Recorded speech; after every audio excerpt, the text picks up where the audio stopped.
Sio sisi ndio. Umeona sasa unajuta. Ndio najuta.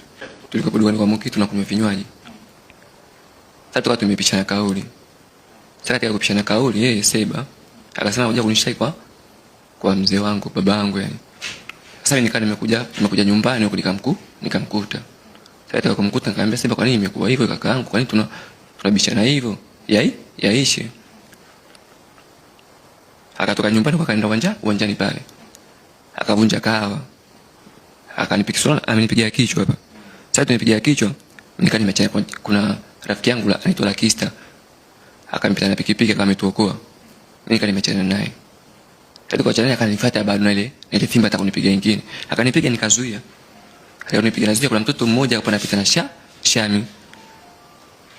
Nikachukulisha mimi katika kujami ndio kakuta sijui nimemjeruhi wapi, limetokea hivyo ilivyo. Hata sijui imekuaje. Sasa sijui nilichukua sijui nimemjeruhi wapi. Ila niko sina nia naye mbaya. Ndio. Unajua kwamba sasa hivi umemjeruhi kwa kiasi gani? Hapana, sijui. Hoje kinachoendelea. Najua nimemjeruhi lakini sijui nimemjeruhi kiasi gani. Ndio. Unajua sasa hivi yuko wapi? Hapana, sijui. Alitoa hela kinywaji. Alitoa kinywaji sio yeye. Kuna yaani simjui jina lakini kaka mmoja hivi alitoa hela kinywaji. Ila sio yeye ametoa hela kinywaji. Wala sio mimi nimetoa hela kinywaji. Ndio. Kusema kweli yani pombe sina kawaida kunywa pombe yani. Ila imetokea tu imenikuta mimi nakunywa pombe.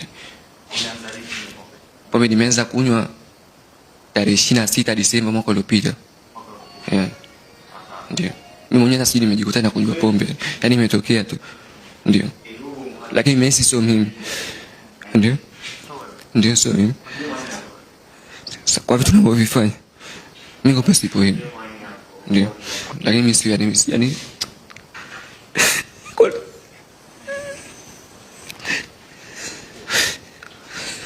yani sijui ataendeleaje, sijui atanimjeruhi vipi, lakini sio mimi.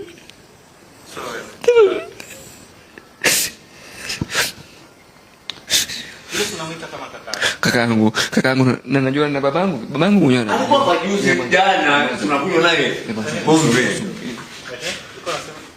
Anajua na babangu vizuri, ni kakaangu na tunaishi naye vizuri. Ndio ngopo sina ugomvi naye wote ule. Ndio. Ndio. Na huyo jamani mara ngapi unagombana naye? Ndio mara ya kwanza imetokea leo, sikumbana zaidi ya leo. Ndio.